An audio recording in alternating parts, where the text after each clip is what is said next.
Hey, how's it going? Alex here, and today I want to show you this bamboo forest that we just got. I gotta say that this one's surprised me. I do have to say that surprised me. I was thinking of maybe something like a flimsy thing and something like that, but these are kind of like almost, I want to say, like real bamboo. Of course, everything else is plastic, but it looks really nice and it looks kind of like almost natural. You have all this in one single package. You got every single thing that you're seeing right now in just one single package. But of course, these ones are gonna be 7 foot long.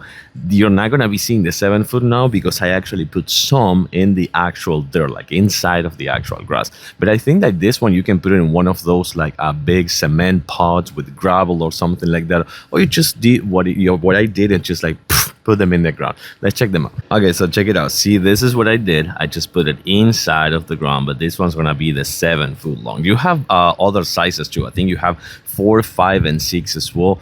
But they look really cool, man. I do have to say that they look really, really cool. And of course, you have this whole forest for you to put anywhere you want. I gotta say, still surprised in how good this one looks, and of course, how it's gonna change your patio decoration. I love them. I do totally recommend.